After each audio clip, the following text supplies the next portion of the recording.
Assalamualaikum warahmatullahi wabarakatuh.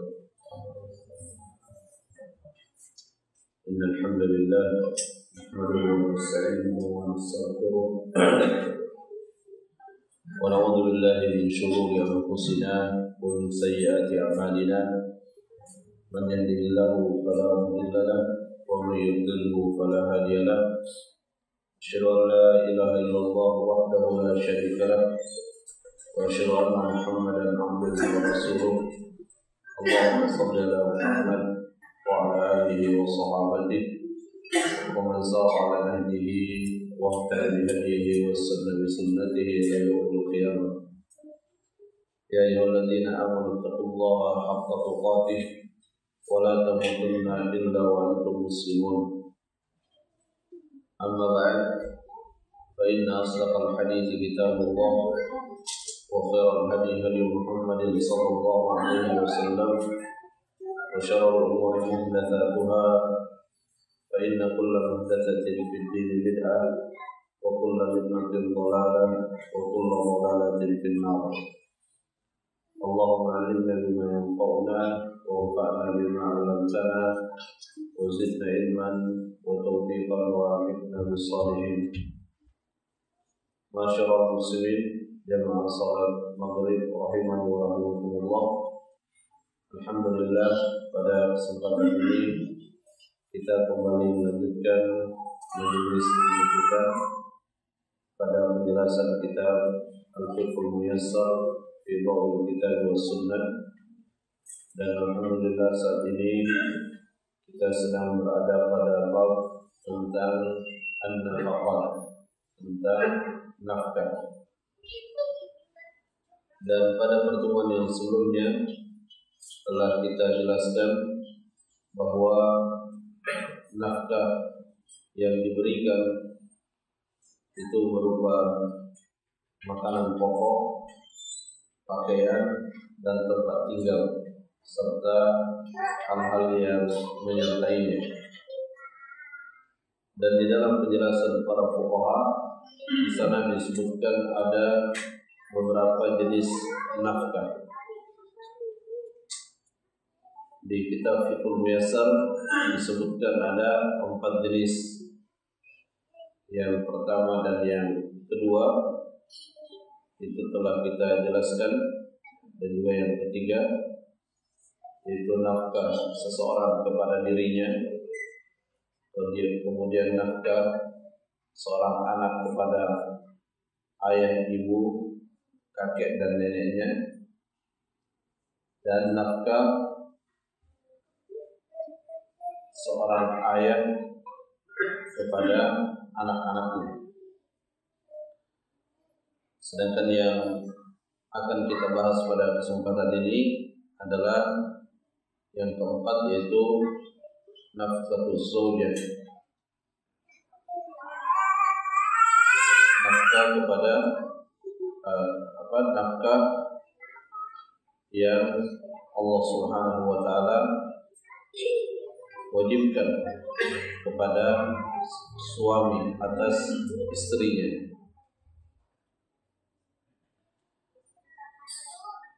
Di dalam ayat Al-Quran, tepatnya pada surah An-Nisa ayat yang ke-34, Allah Subhanahu wa taala berfirman, "Ar-rijalu qawwamuna 'alan nisa bima faddala Allah ba'dahum 'ala ba'din wa bima anfaqu min amwalihim." Ayat ini merupakan dalil utama di dalam menetapkan kewajiban bagi seorang suami memberikan nafkah kepada istrinya. Dan juga di dalam hadis Nabi sallallahu alaihi wasallam yang beliau sampaikan di haji wada, haji perpisahan, ada beberapa pesan-pesan penting yang beliau sampaikan, yang diantaranya adalah walahunna alaikum, dan hak mereka para wanita yang menjadi kewajiban atas kalian wahai para suami, yaitu rizquhunna wa kiswatuhunna bil ma'ruf. Engkau memberikan kepada mereka rezeki dan pakaian dengan cara yang ma'ruf. dan juga dilandaskan pada hadis Nabi sallallahu alaihi wasallam, hadis Jabir radhiyallahu anhu yang diriwayatkan oleh Imam Muslim, ketika Nabi sallallahu alaihi wasallam menjelaskan urutan-urutan kemana harta yang kita miliki itu kita salurkan. Nabi menyampaikan, ibda binafsik fatasaddaq 'alaiha. Mulailah dari dirimu sendiri, penuhilah apa yang menjadi kebutuhanmu. Fa in fadala syai'un fali ahlik. Jika setelah terpenuhi kebutuhan diri kita dan masih ada tersisa, maka berikan kepada keluargamu. Fa in fadala an ahlika syai'un falidhi qarabatik. Dan jika masih tersisa setelah diberikan kepada keluarga, maka berikanlah kepada siapa saja yang memiliki hubungan nasab dan kekerabatan denganmu. Itu adalah urutan yang secara sangat gamblang disebutkan oleh Nabi SAW bagaimana cara dalam mengeluarkan harta yang kita miliki. Yang pertama adalah diri kita, keluarga kita, dan berikutnya adalah orang-orang yang memiliki hubungan kekerabatan dengan kita. Itulah yang menjadi prioritas utama untuk menjadi sasaran dari harta yang kita miliki.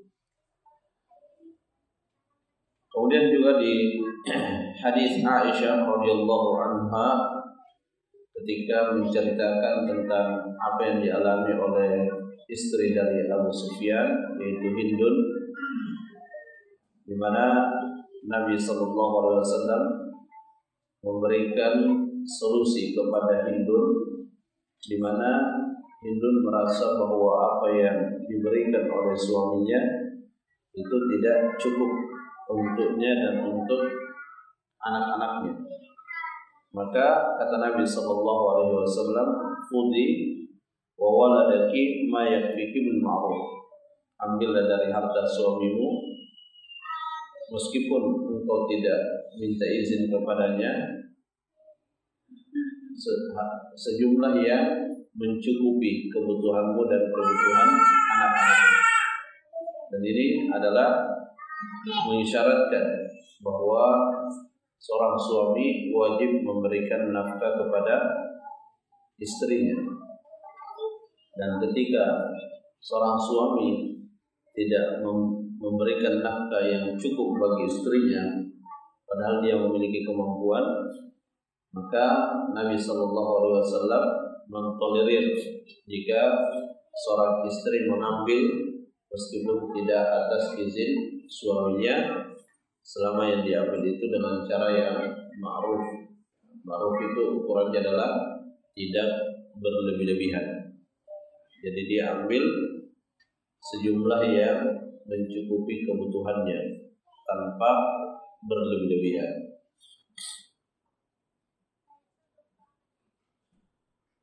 Fayalzamu zawju nafaqata zawjatihi.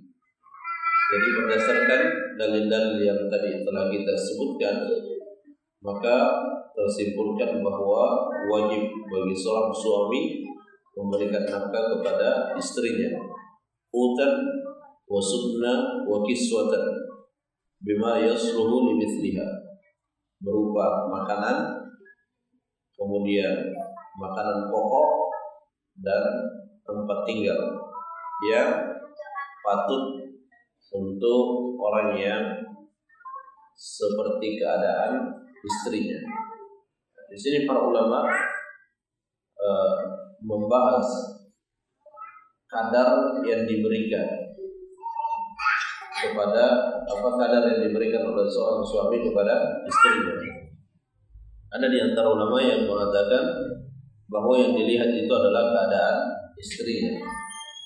Ada juga yang mengatakan bahwa yang dilihat adalah keadaan suaminya. Dan kalau kita melihat pada ayat Al-Quran, maka nafkah itu ditentukan berdasarkan keadaan suaminya. Kalau suaminya memiliki harta yang banyak, ya maka dia memberikan nafkah kepada istrinya seukuran dengan orang-orang yang sepadan dengannya dalam hal ekonomi, itulah yang dia berikan.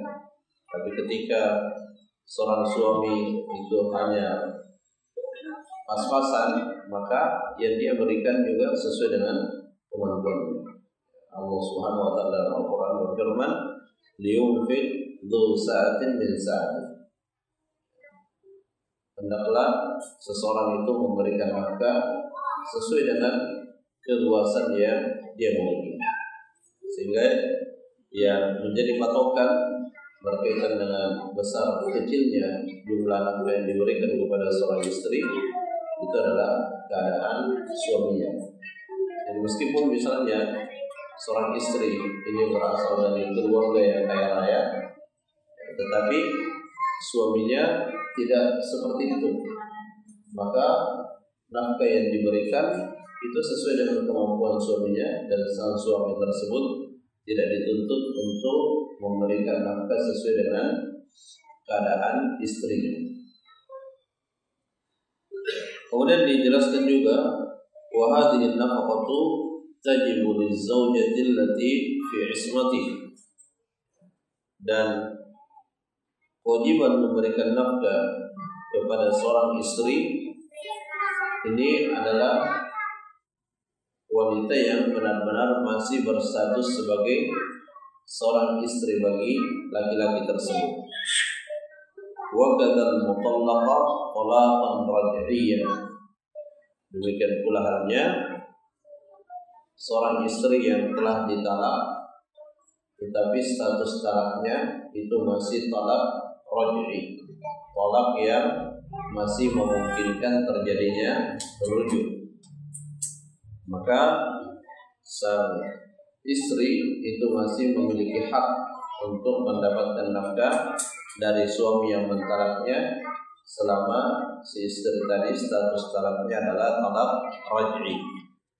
Dan talak raj'i itu adalah talak pertama, talak kedua, dan si istri masih dalam masa iddahnya. Ketika talak pertama dan sudah keluar dari masa iddah, maka dia sudah tidak dikatakan raj'i. Karena ketika harus kembali, ketika ingin kembali, maka dia kembali dengan akad yang baru. Demikian pula halnya ketika talak kedua, selama masih dalam masa iddah, maka masih statusnya adalah talak raj'i. Sehingga seorang istri masih memiliki hak untuk mendapatkan nafkah, dan secara otomatis seorang suami tetap melekat pada dirinya kewajiban untuk memberikan nafkah kepada istri yang telah dia talak selama masih dalam masa iddahnya. Wa amma al-mutallaqatul ba'ina fala nafqata laha. Adapun wanita yang ditalak dan status talaknya itu adalah talak ba'in.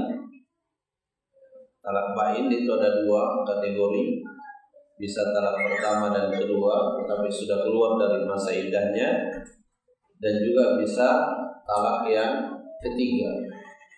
Jadi kalau talak yang ketiga, begitu terjadi talak ketiga, maka sudah otomatis ba'in istilahnya, meskipun masih dalam masa iddah.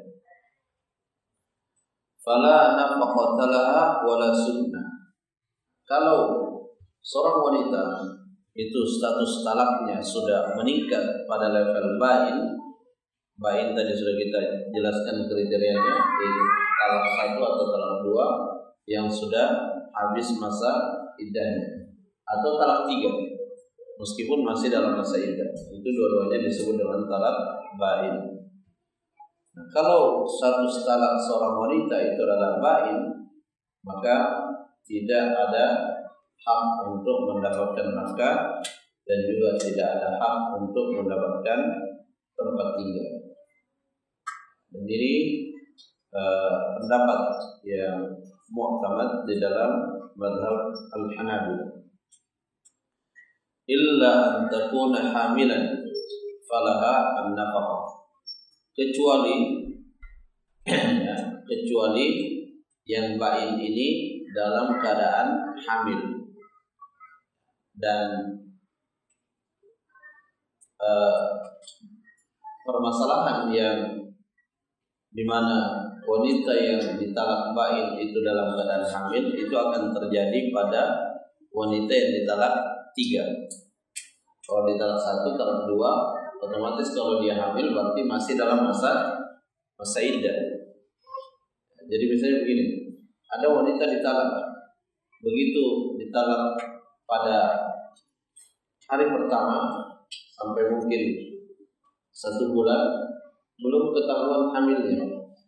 Nanti di bulan berikutnya baru ternyata dia hamil, maka beralih masa iddahnya dari yang tadinya dihitung dengan haidnya, tapi karena terbukti secara medis bahwa dia hamil, maka beralih cara hitung iddahnya. Yang tadinya dihitung dengan jumlah haid, tapi karena dia hamil maka dihitung dengan hamilnya. Sehingga ketika dia dalam masa iddah, ya tentunya masih berhak untuk mendapatkan nafkah. Berbeda halnya dengan wanita yang ditalak 3. Masa iddah itu tidak ada pengaruhnya dalam hal nafkah, sehingga dia tidak dapat nafkah kecuali jika ia dalam keadaan illa antakuna hamilan falahan nafkah. Kecuali dia dalam keadaan hamil, maka dia wajib dia mendapatkan nafkah. Kenapa dia mendapatkan nafkah? Karena si wanita yang ditalak tadi, yang sudah ditalak 3 kali tadi, dia sedang mengandung anak yang mentalaknya.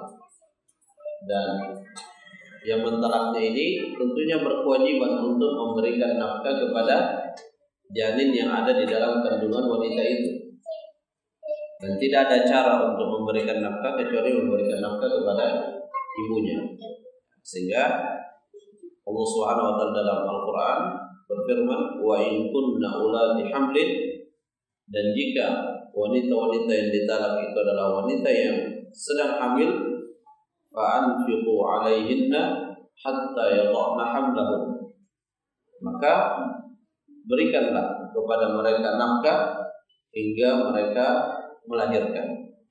Ketika mereka melahirkan, maka nafkah itu diberikan kepada anaknya, bukan lagi kepada ibunya.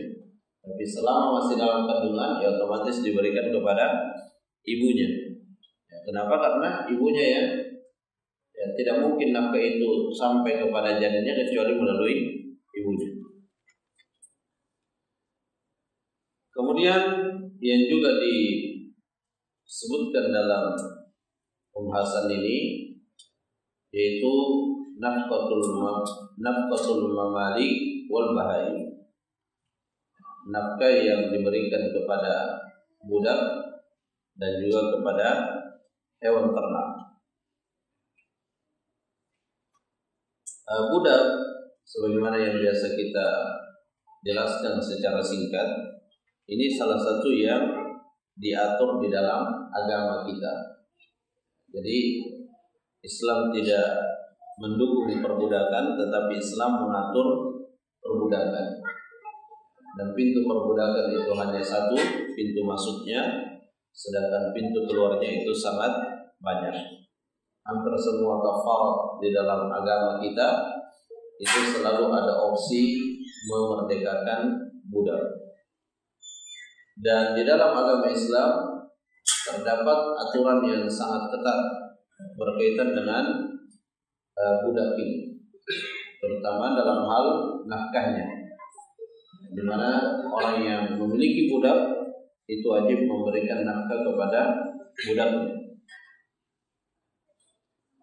Di sini disebutkan yajibu 'ala sayyidi nafqatu mamlukihi, wajib bagi seorang tua untuk memberikan nafkah kepada budaknya, min qutin wa kiswatin wa sakan bil ma'ruf.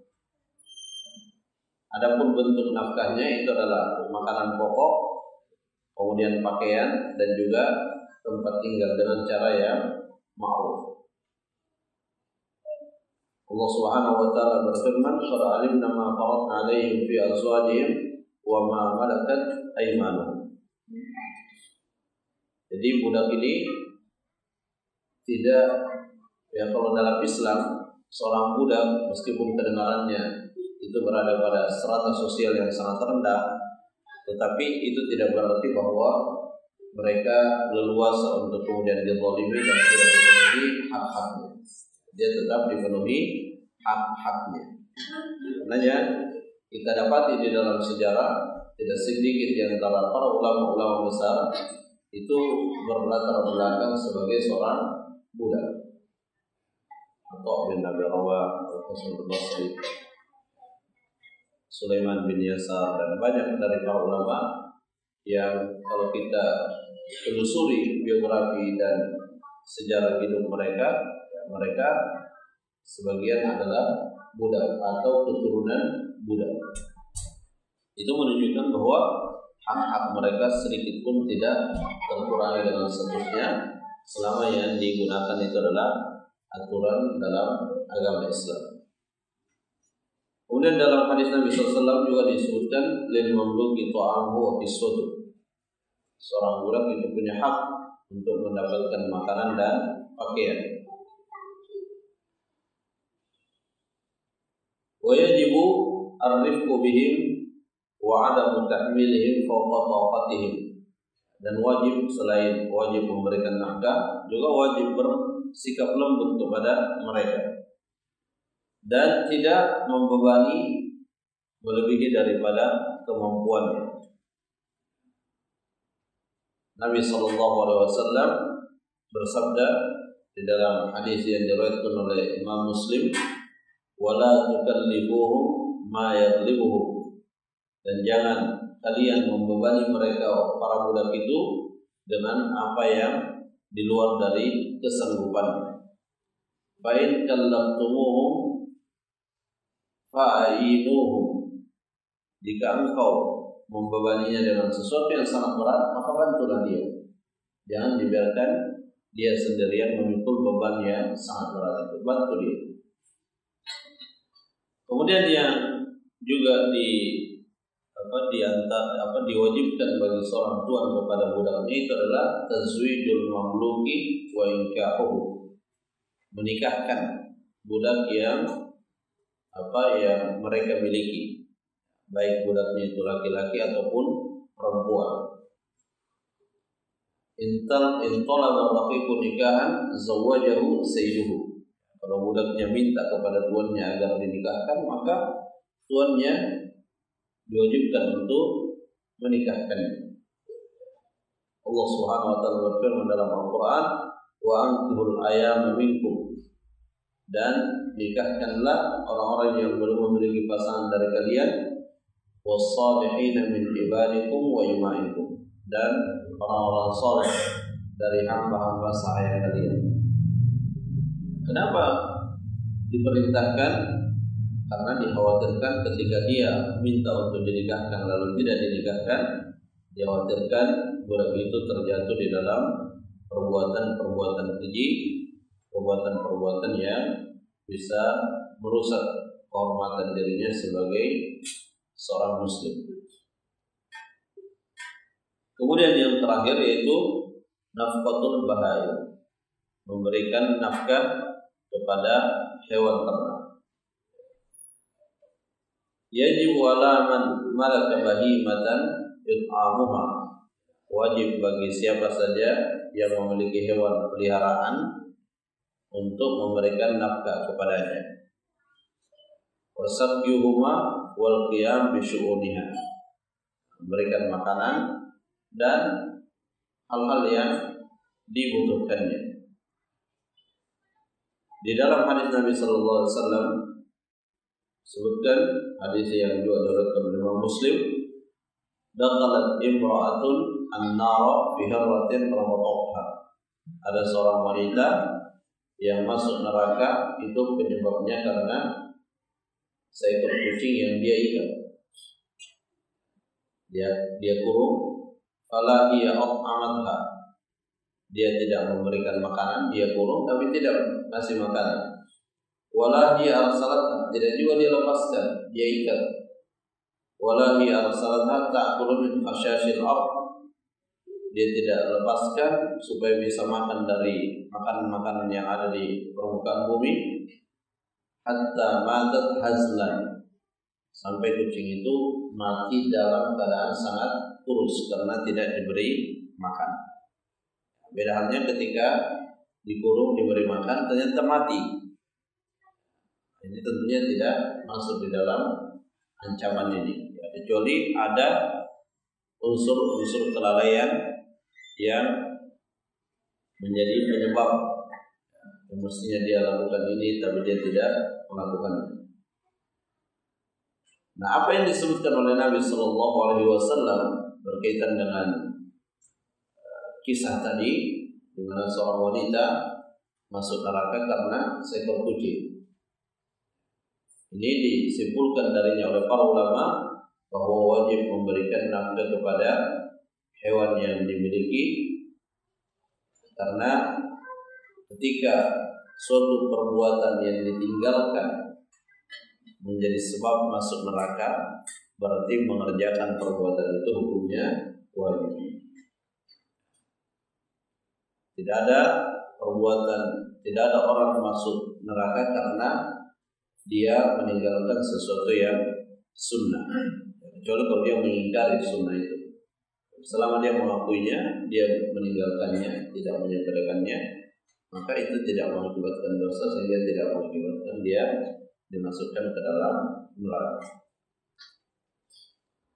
Fa in ajiza malikul bahima an al-infaqi 'alaiha ujbira 'ala bai'iha.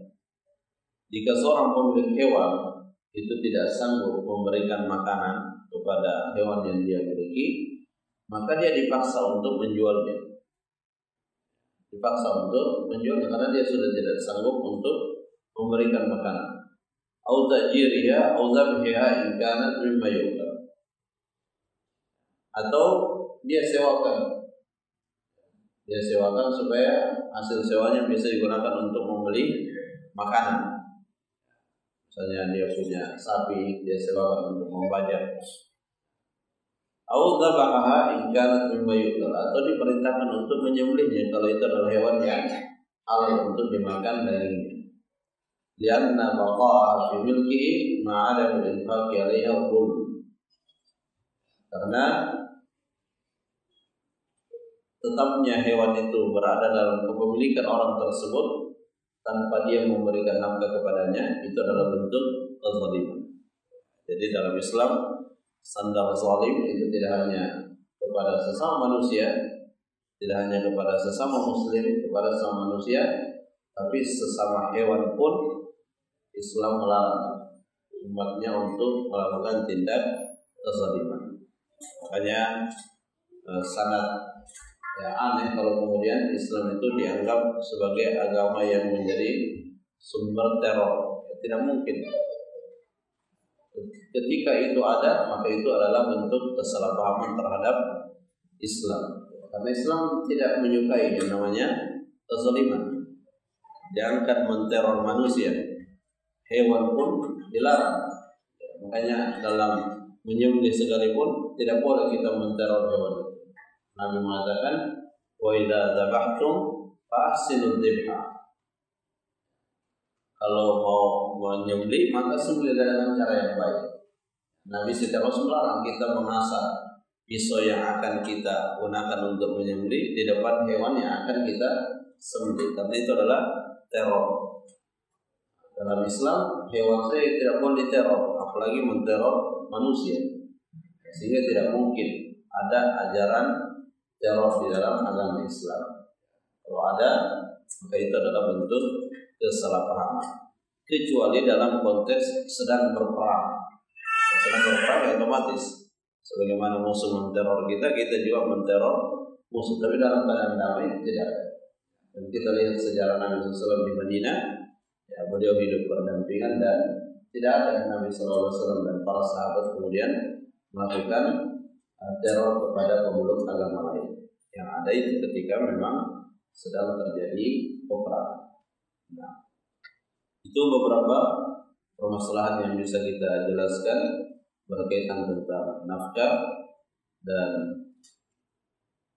bab yang berikutnya itu kita akan masuk ke pembahasan tentang jinayah.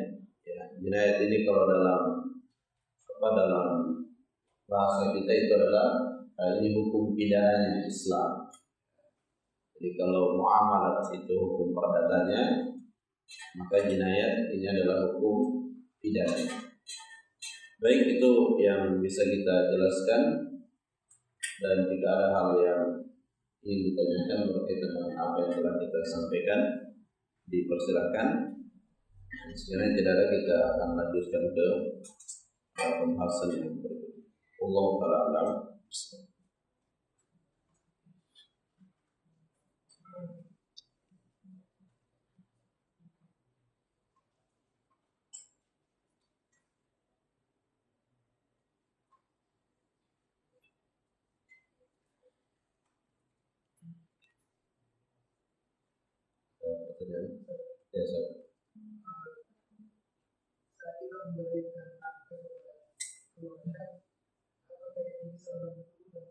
Dalam bentuk ya. Jadi tadi sudah kita sampaikan bahwa memberikan nafkah itu adalah kewajiban. Dan ketika kewajiban itu tidak bisa dipenuhi kecuali dengan berutang, maka boleh berutang. Yang penting ketika berutang adalah dia berniat untuk melunasi utang tersebut. Jangan sampai dia berutang sementara dalam hatinya tidak ada kesungguhan untuk melunasinya. Jadi boleh kita berutang. Makanya dalam hal tempat tinggal itu kan tidak mesti nafkah tempat tinggal itu dalam bentuk kita memberikan rumah untuk keluarga kita, untuk istri dan anak-anak. Kita bisa, yang penting dia punya tempat tinggal. Misalnya dengan cara disewa. Kalau kita menyewa dan bayarnya di akhir, itu berarti berutang namanya. Kalau bayarnya di depan, dia tidak berutang. Tapi kalau yang bayarnya di belakang, itu berarti dia berutang. Jadi boleh berutang, terutama untuk nafkah-nafkah yang tidak bisa diakhirkan, sesuatu yang sifatnya mendesak, seperti makanan dan hal-hal yang kita tidak bisa menundanya, itu boleh untuk kita berutang, karena kalau tidak dipenuhi bisa menimbulkan mudarat. Tetapi hal-hal yang sifatnya kamaliyah, dia adalah penyempurna saja, maka jangan kita memenuhi kebutuhan yang tidak penting dengan cara berutang. Kenapa? Karena ketika kita berutang itu artinya kita memberikan kepada kita suatu beban yang asalnya beban itu tidak ada. Makanya tidak disarankan seseorang itu berutang untuk pergi melaksanakan ibadah umroh. Tidak disarankan karena umroh hukumnya sunnah. Dia berutang, akhirnya dia punya beban kewajiban yang sebelumnya tidak ada. Jangan kita melakukan sesuatu yang menyebabkan melekat pada diri kita suatu kewajiban. Makanya kenapa nazar itu dibenci? Paling minimal hukumnya itu makruh, bahkan ada yang mengharamkannya, karena orang yang bernazar itu melakukan tindakan yang awalnya dia tidak punya kewajiban, tapi karena dia bernazar akhirnya dia memiliki kewajiban. Nah, Allah Ta'ala baik.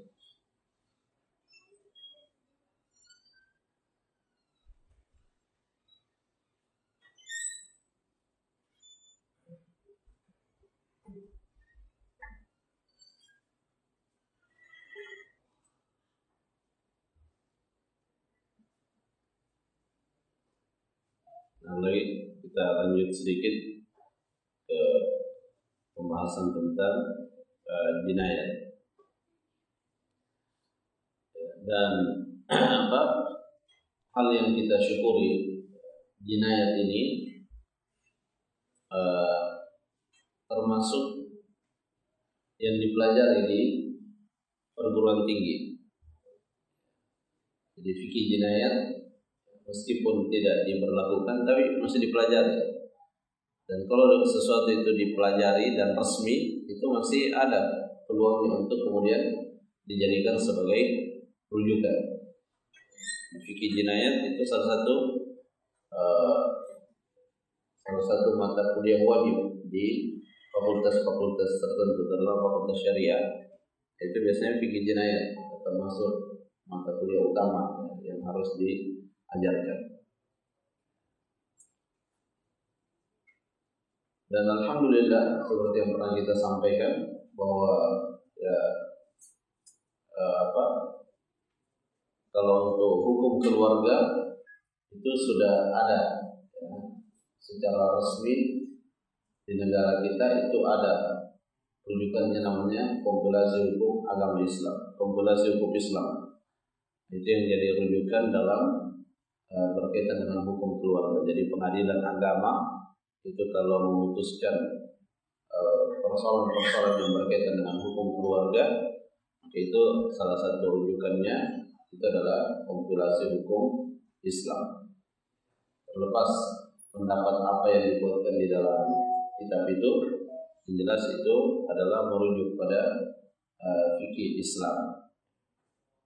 Kemudian dalam muamalah juga sudah dibuat juga, ya, resmi juga, namanya kompilasi hukum ekonomi syariah.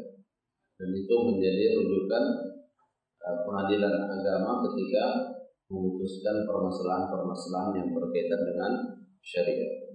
Dan sengketa yang berkaitan dengan hukum ekonomi syariah itu sudah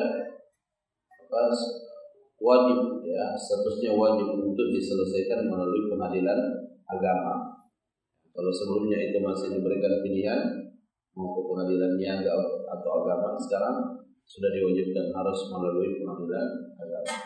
Ini adalah bentuk perkembangan yang sangat positif dalam kaitannya dengan negara kita mengakomodir apa yang dibutuhkan oleh kaum muslimin dari sisi.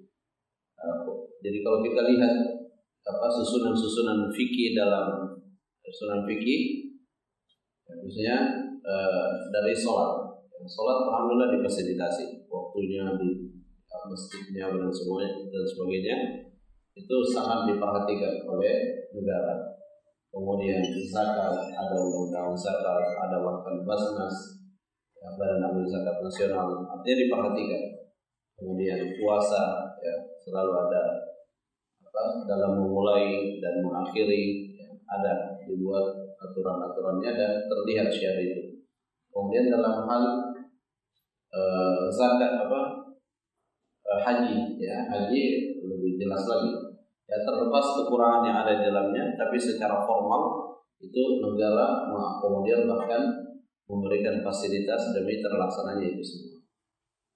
Kemudian masuk ke fikih itu kan setelah sholat, kemudian puasa, zakat, haji, kemudian masuk ke pernikahan biasanya. Beda di setiap mazhab yang mana yang didahulukan, tapi kadang sebagian ada yang langsung masuk ke pernikahan. Itu pernikahan diakomodir melalui kompilasi hukum agama Islam. Kemudian setelah berkaitan dengan pernikahan itu masuk ke jual beli. Kadang ada yang mendahulukan jual beli baru pernikahan, ada juga yang sebaliknya. Masuk jual beli itu juga alhamdulillah sudah diakomodir melalui tadi kompilasi hukum ekonomi syariah. Tinggal yang belum terakomodir itu adalah bagian yang sangat terkecil yang berkaitan dengan hukum pidana. Itu masih bercampur-campur di situ, meskipun dalam beberapa kaidah-kaidah hukum kalau kita perhatikan itu banyak juga yang diambil dari hukum dari hukum Islam juga, tapi masih ada campurannya dari yang lain. Dan semoga dengan dipelajarinya ini bisa di suatu waktu hal ini bisa kemudian juga diakomodir untuk kaum muslim. Mungkin itu sebagai mukaddimah berkaitan dengan fikih jinayat. Insyaallah kita mulai pembahasannya secara lebih terperinci di pertemuan-pertemuan yang akan datang. Kita akhiri majelis kita dengan doa kafaratul majelis. Subhanakallahumma rabbana wa bihamdik, asyhadu an la ilaha illa anta, astaghfiruka wa atubu ilaik. Assalamualaikum warahmatullahi wabarakatuh.